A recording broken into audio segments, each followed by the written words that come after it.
Hello there, listener. For a short while, an amalgamation of captivating sounds and bright, beautiful music will pull you from your plane. As reality slowly crumbles, allow yourself to feel. Allow yourself the most raw, most profound experience. Let it make you sick to your stomach.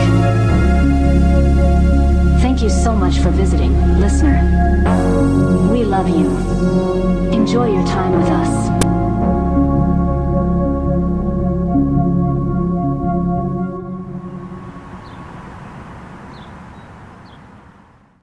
Producing.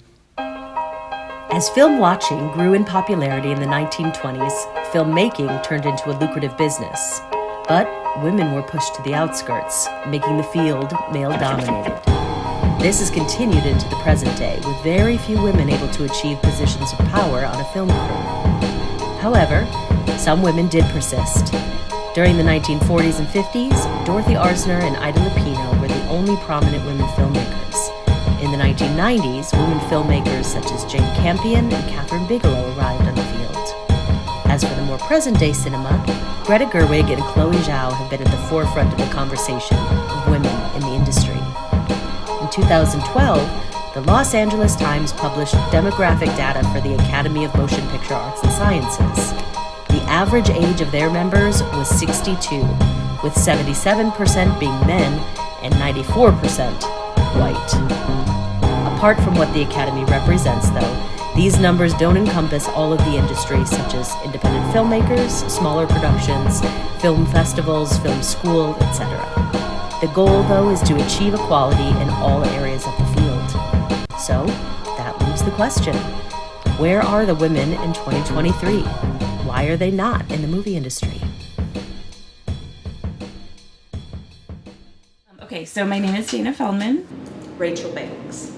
I do not currently work in film anymore. I am currently a filmmaker. I did one piece with one of our health news anchors at the TV station in Florida. I think it was called Twin Transfusion Syndrome, and it's where you have twins that don't get their own separate amniotic fluid, and they're like one of the twins is stealing nutrients from the other. And I actually won an Emmy for that piece. When I was working in news, I found out I was pregnant. And at that time, I was working towards a promotion. I wanted to go from editing my daily news into the special project pieces, because I enjoyed the long storytelling. And when I found out I was pregnant, I kept that a secret, because I thought that if I told them I was pregnant and was going to be going out on maternity leave eventually, that there would be no shot for me, which is definitely one of the issues with women in any industry. I just think in general, women need to be out there more. I do believe that the film industry is a male-dominated industry, and it has been for quite a period of time, and that when you do make your way onto set or onto a production, that if there are women, they're usually behind the scenes, or they are in hair and makeup, or they're in wardrobe. So you don't often see women grips, you don't often see women gaffers, you don't often see women in the camera department, at least here in Michigan. My biggest accomplishment in the film industry so far is actually making it into the camera department and obtaining the role of a first assistant camera. It was a bit of a challenging road to get to, especially because when you come onto set, you'll notice, or at least when I was starting, there were very few women.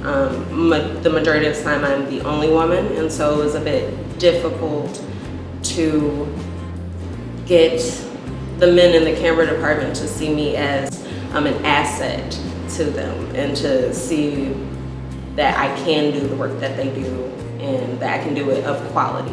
So it was a bit of a rough road getting started there, but once I did, finally getting onto like the Marcus Belgrave documentary, heading that department, that was a big deal for me.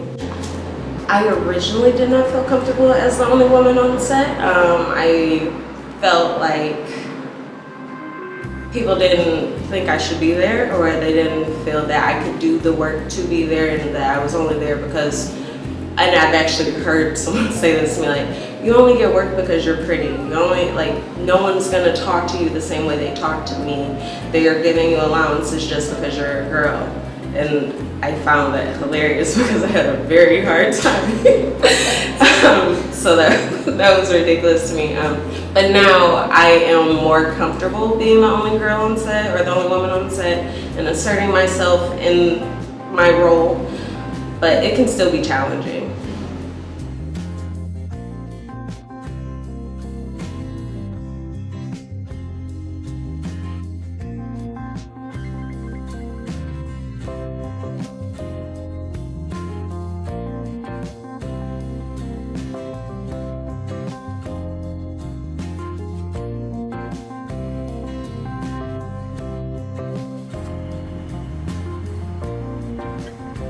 Thought I couldn't do it.